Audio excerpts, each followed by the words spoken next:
139వ May Day జరుపుకుంటున్నటువంటి Srinivas Nagar కార్మిక కర్షకులందరికీ కూడా May Day శుభాకాంక్షలు తెలియజేస్తా ఉన్నాను.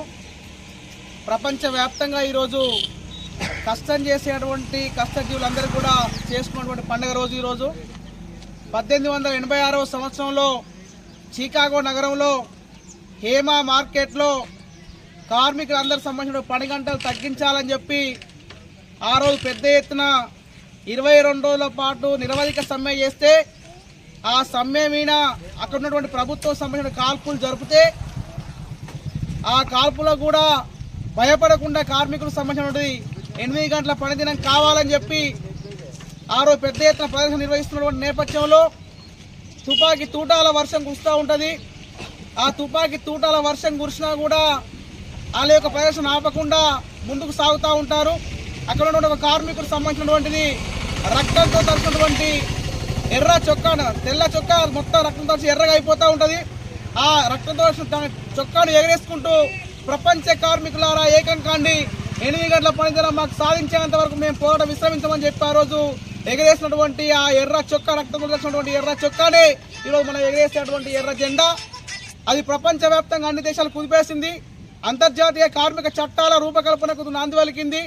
మొత్తం చికాగో నగరం అంతా కూడా స్తంభించిపోయి 16 గంటల పని నుంచి 8 గంటల పనిదినం సంబంధించిన ఆ రోజు గురించి అమలైంది. కాబట్టి కార్మికులకు కష్టం చేసుకున్నటువంటి వాళ్ళందరికీ కూడా ఒక పండుగ రోజుగా 8 గంటల పనిదినం సంబంధించి సాధించినటువంటి రోజు కాబట్టి అంతర్జాతీయంగా కార్మికులందరూ కూడా ఈరోజు పండుగగా నిర్వహించుకోవడం జరుగుతూ ఉన్నది. కాబట్టి ఈ ప్రపంచంలో ఏకైక పండుగ అందరు కష్టం చేసేలో జరుపుకున్నటువంటి పండుగ మేడే పండుగ. దాని అనంతరం జరిగినటువంటి ప్రతిసారి చికాగో అమరవీరులకు సంబంధించినటువంటి 9 మంది అమరవీరులు మరణిస్తే ఆ అమరవీరుల స్ఫూర్తితోటి అనేక కార్మిక చట్టాల మీద మనం పోరాడుతూ ఉన్నాం.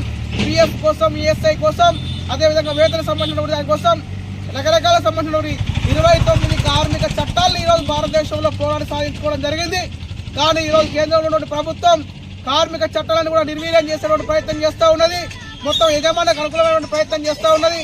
కార్మికులకు బోనస్ పైసలు ఇవ్వడం ఇవ్వంటుంది, పిఎఫ్ డబ్బులు కట్టడం ఇవ్వని చెప్తుంది, ఈఎస్ఐ సౌకర్యం కల్పించడం ఇవ్వని చెప్తా ఉన్నది. కానీ అనిల్, అదానీ, అంబానీ లాంటి కార్పొరేట్ సంస్థలకు ఈరోజు లక్షల కోట్ల రూపాయల బేలట్ల రూపాయలతో వాళ్ళకు కూడా రాయితీలు ఇస్తూ ఉన్నది.